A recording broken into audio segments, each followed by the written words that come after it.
Hi everyone, welcome to the final milestone demonstration of our simulated atmospheric control system. It's gone a little out of hand.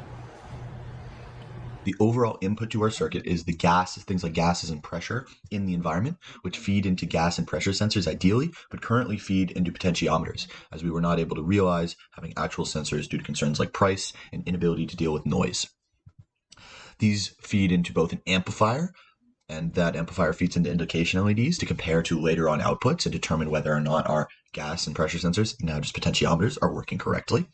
It also feeds into an RC filter, which would normally filter out noise in the environment, but it is currently simulated noise from one of our power supply boards. The other outputs from gas and pressure sensors, as well as the RC filter for the CO2 sensor, feed into a series of comparator op amps. These also take inputs of reference voltages, which basically set our thresholds for what sorts of air concentration we want, and basically allow us to determine how much is too little of a concentration and how much is too much of a concentration. These feed into, again, indication LEDs, which can be compared back to the initial indication LEDs to make sure that everything is working properly, and then feeds on into milestone 2.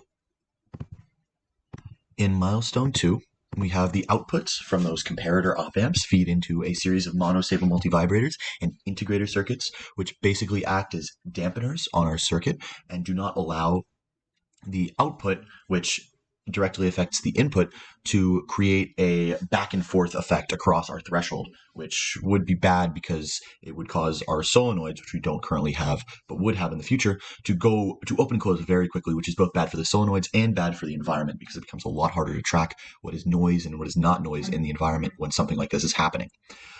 Specifically, we have the monostable multivibrators hooked up to the top end of our window comparators and the integrator circuits hooked up to the bottom end of our comparators, which allows us to, the monostable multivibrators allow us to have a much more crude but bigger effect control on our output, and the integrator circuits allow us to have a much finer but shallower control on our outputs.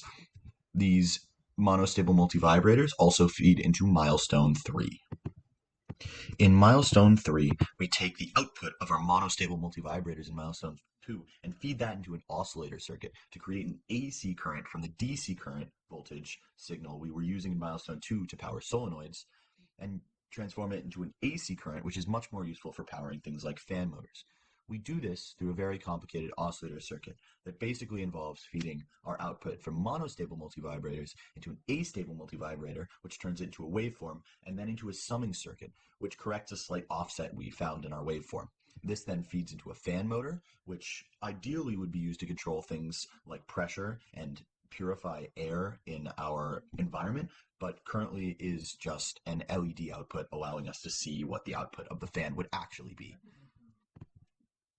Okay, doing a brief overview of our entire milestone 3 circuit. We go from pressure, O2, and CO2 sensor output, compare them to our reference voltages in these max and min comparisons. Then from those max and min comparisons, we go to monostable multivibrator circuits for max, for both pressure, O2 and CO2. And then for min pressure and min O2, we go to these integrator circuits. We're still just using LED outputs. It gives us output, and that's all we care about. Then finally, looking down here at the new addition, from our output of our max CO2 monostable multivibrator, we go to this astable multivibrator that has a 60 Hz clock rate. And then from that, I'll go into how that changes, how that made a difference. So the main differences here are in CO2 for our milestone 3 circuit. We have basically the same thing. The only change to the input over here is that for the CO2 circuit, we have an RC passive filter coming out of the CO2 circuit, which we explained in the demo video after this, so I won't do it now. But we get the output from that. It goes into the comparisons, and let's say we're above the maximum, then this monostable multivibrator will activate. We will get a positive 5 voltage out of the output during the time frame that it's set to run, which is about 8 seconds long. Then it goes into this it turns on this astable multivibrator by setting the reset pin, and when this starts to go, this produces a wave from 0 to 5 volts. From that 0 to 5 volts, then we go into a comparator here, which gives us a output wave of -5 to 5. which then we run through a third order RC circuit here, RC filter, to give us our sine wave. From that sine wave, we amplify it to up to 12 volt sine wave. Amplify it up to 12 volt sine wave, and then run it through a transformer here to give us an AC output of 110 volts, which we then are going to say that we would run into a motor. The CO2, when we go above the maximum CO2, we want to turn on essentially an air scrubber, and that has to turn on for a while. And this motor is an AC motor because AC motors are considered to be much more reliable. And since this is a atmospheric control system, we want to make sure that it is reliable and lasts a long time. So that's the reason for using AC.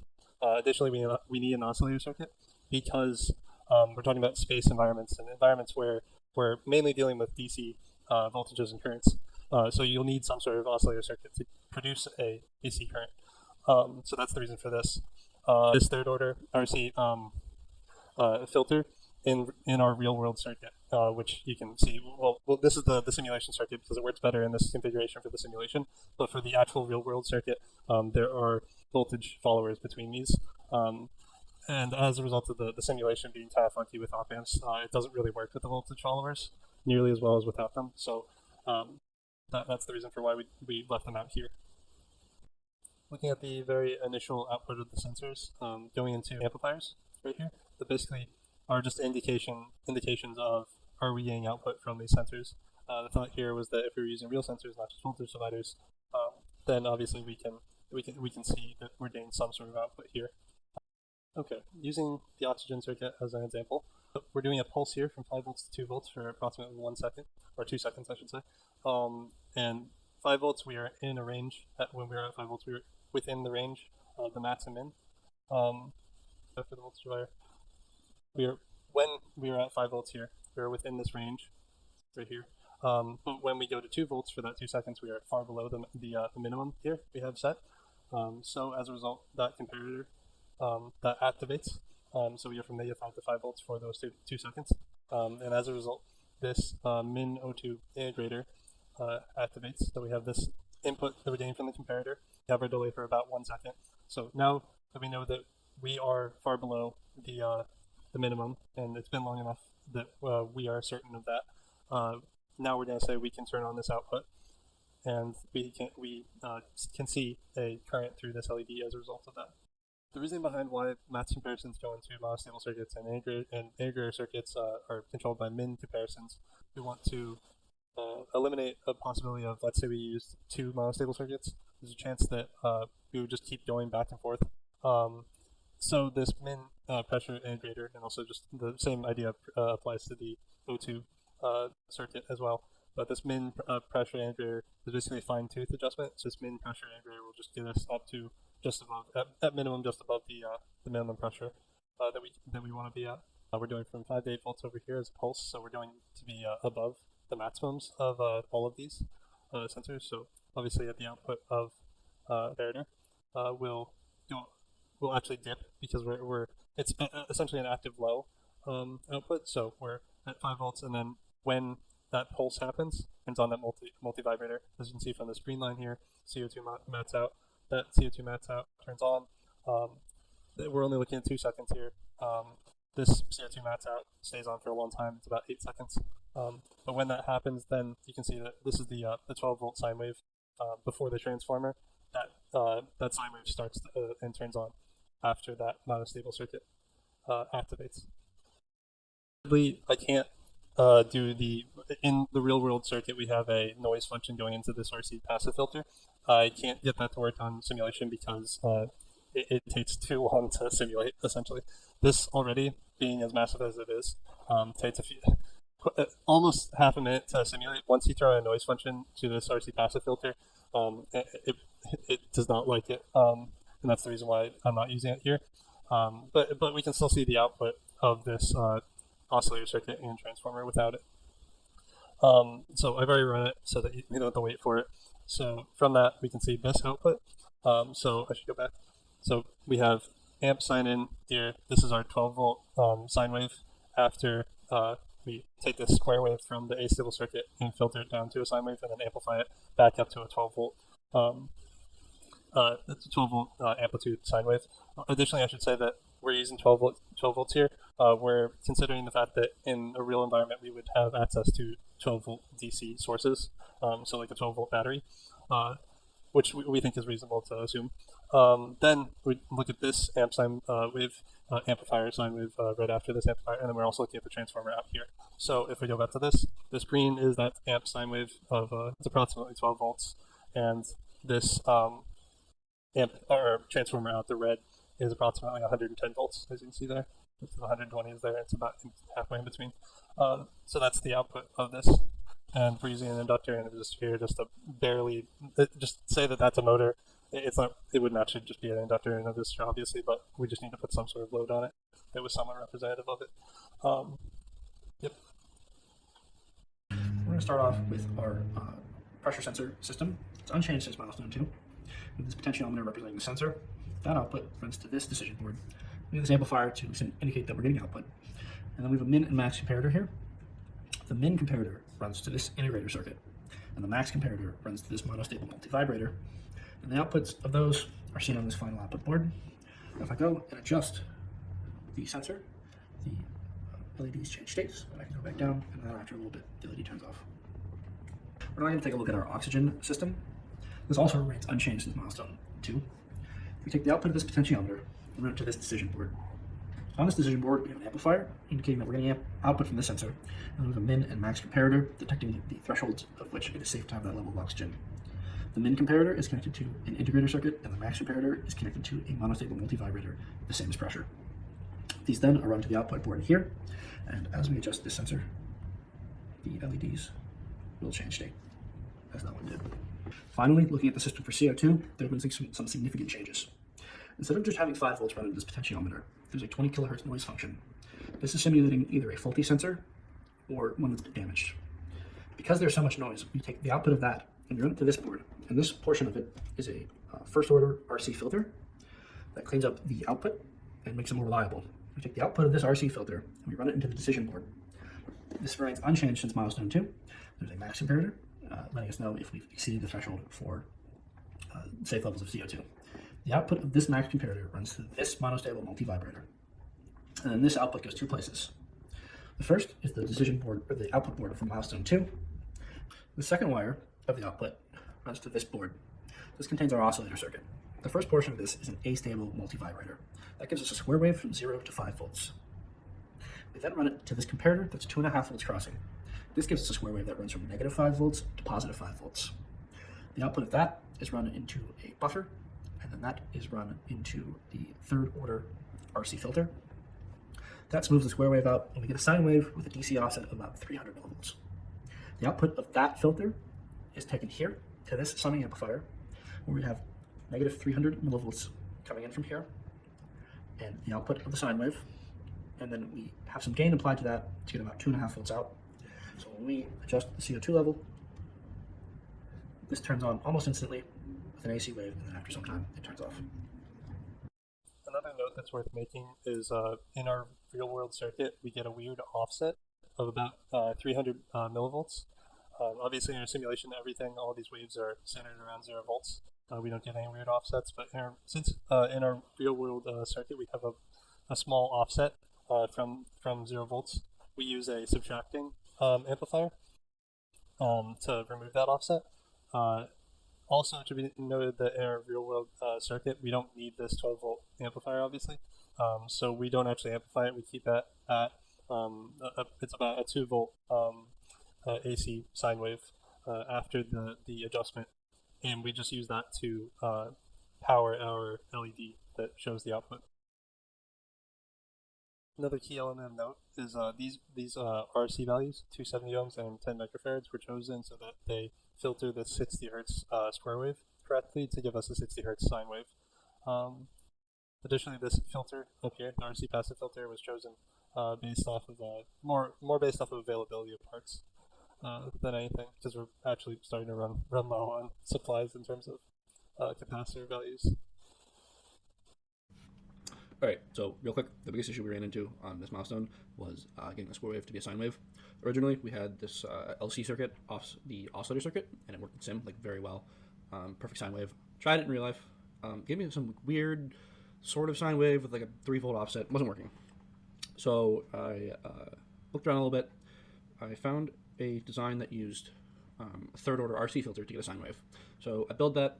I hook it up to the wave gen on the Analog Discovery. Works fine. I hook it up to the output of the A stable. Doesn't work. The issue is that the A stable was from 0 to 5 volts, and this filter needed the negative voltage to get the right wave we wanted.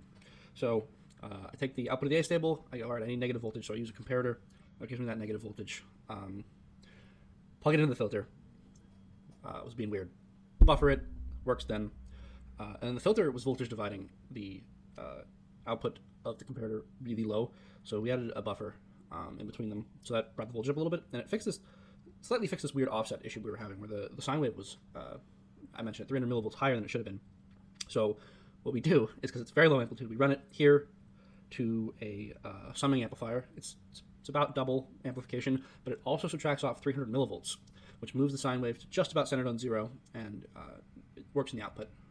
One of our main problems throughout the design process was the fact that we had limited power coming from our control boards. So an updated power supply, as well as the time and money to figure that out, would have been very helpful in the design of our circuit, as one of the things we are constantly running out of is raw current through our circuit.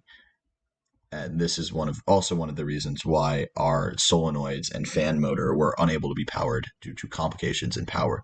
So we would really like to introduce a more sophisticated or even more powerful power source to our circuit.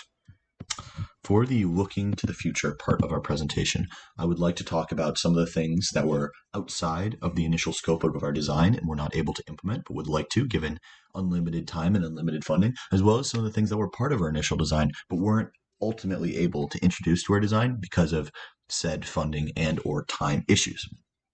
There were 3 main things that we could not implement. First and most glaring being the fact that the gas and pressure sensors that we initially wanted to implement and are kind of the key to our entire circuit, we were unable to implement, mainly for time and communications reasons, because most of the sensors that we found that were easy to use used an I2C output, which upon some research we discovered would be very difficult to convert to an output that we could actually use in our overall design.